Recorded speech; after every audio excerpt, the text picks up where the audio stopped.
नमस्कार। स्वाध्याय आगम और निगम। आत्मज्ञानम इदम देवी परम मोक्षैक साधनम सुकृते मानव भूत्वा ज्ञानी चेन मोक्ष आपनुयात्। तुम जानते हो कि तंत्र शास्त्र की दो शाखाएं हैं। एक शाखा आगम कही जाती है और दूसरी निगम कही जाती है। तंत्र शब्द के भी दो अर्थ हैं, दो व्युत्पत्तिगत अर्थ है। एक अर्थ है तम जाड्या ताड़येत जस्तु सह तंत्र परिकीर्तितः। त का अर्थ है अनुद्गोत गीता, आलसीपन, और त्र का अर्थ है मुक्त करने वाला। जो तुम्हें आध्यात्मिक उद्योगहीनता से, आध्यात्मिक आलस्य से मुक्त कराता है, वही तंत्र है। तंत्र का दूसरा अर्थ इस प्रकार है। तन संस्कृत में एक मूल धातु है जिसका अर्थ होता है विस्तार करना, और त्र का अर्थ है मुक्त करने वाला। मूल धातु त्रयी जोड़ ड प्रत्यय करके त्र शब्द है। इसका अर्थ है मुक्तिदायक। त्रयी का अर्थ है मुक्त करना। अतः तंत्र का अर्थ हुआ वह विज्ञान जो तुम्हारे चतुर्दिक विकास की संभावना का पथ प्रशस्त करे। तंत्र विस्तार का मार्ग है। एक छोटे लड़के की देह, शरीर प्रतिदिन, प्रति सप्ताह विकास करता है। इसलिए मनुष्य की देह 39 वर्षों तक तनु कही जाती है।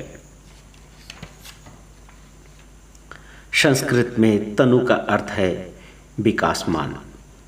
39 वर्षों के बाद मनुष्य की देह को शरीर कहते हैं। शरीर का अर्थ है जो क्षय प्राप्त कर रहा है। तंत्र की दो शाखाएं हैं, एक आगम और दूसरी निगम। आ माइनस गम जोड़ अल प्रत्यय शब्द है आगम, और नी माइनस गम जोड़ अल, इसका मतलब हुआ निगम। आगतम शिव वक्तृभ्यः गतं च गिरिजाश्रुतौ मतं च वासुदेवस्य तस्मात् आगम उच्यते। पार्वती ने शिव से प्रश्न किया, आध्यात्मिक साधक के लिए न्यूनतम योग्यताएं क्या है? शिव का उत्तर था, आध्यात्मिक साधक के लिए न्यूनतम योग्यता है एक मानव देह का होना, मानव शरीर का होना। प्रत्येक और सभी मनुष्य के पास मानव देह तो है ही, अतः सभी मनुष्य इस न्यूनतम योग्यता की अर्हता पूरी कर सकते हैं। भगवान शिव कहते हैं, आत्मज्ञानम इदं परम मोक्षैक साधकम। जब भी कोई आत्मज्ञान प्राप्त कर लेता है, अर्थात जब वह अपने को जान लेता है, जानने का अवसर प्राप्त कर लेता है, तो क्या होता है, उसे मोक्ष मिल जाता है। और इस उद्देश्य के लिए, अर्थात स्वयं को जानने के लिए न्यूनतम योग्यता है सुकृते मानव भूत्वा। प्रतिसंचर के क्रम में कई जन्मों तक इस योग्यता को पूरा कर पाता है। सुकृते मानव भूत्वा, प्रतिसंचर धारा में अनेकानेक घातों प्रतिघातों के मध्य से गुजरकर मानव देह मिलता है, और यह भी अनेकों पशुओं के रूपों से होते हुए अनेकों घातों प्रतिघातों को सहने से ही मनुष्य आध्यात्म साधक बनता है। जब तक कोई पशु देह में है, वह आध्यात्मिक साधना नहीं कर सकता है।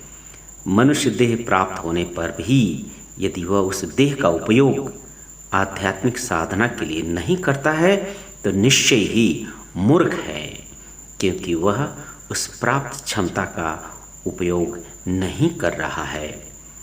जब मनुष्य ज्ञानी हो जाता है, तब मोक्ष प्राप्त कर लेता है। प्रथम भाग में कहा गया आत्मज्ञानम और अंतिम भाग में कहा गया है, ज्ञानी चेन मोक्ष आपनुआत। आत्मज्ञान ही ज्ञान है। आत्मज्ञान क्या है? स्वयं को जानना है। आत्म अनुभव, सेल्फ रियलाइजेशन क्या है? प्रत्येक और सभी जीवों का सहज अभ्यास कि वे दूसरों को देखते हैं, स्वयं को नहीं देखते हैं। अर्थात जब कभी कोई दृष्टा भाव विषयी अस्तित्व में होता है तो वह अपने स्व को विषय नहीं बना पाता है। उसका विषयी अस्तित्व कभी विषय से एकात्म नहीं होता, और यही है कमजोरी, दुर्बलता। तुम बहुत सारा विषय जानना चाहते हो किंतु स्वयं को नहीं जानना चाहते हो। तुम्हारा स्व तुम्हारी निकटतम सत्ता है किंतु तुम उसे नहीं जानना चाहते हो। यही दुख है, यही कष्ट है। आत्मज्ञानम विषय रहित अवस्था है। स्वयं के अंदर देखना और अपनी विषय सत्ता, दृष्टि शक्ति या मानसिक शक्ति को किसी विषय की ओर संचालित नहीं करना।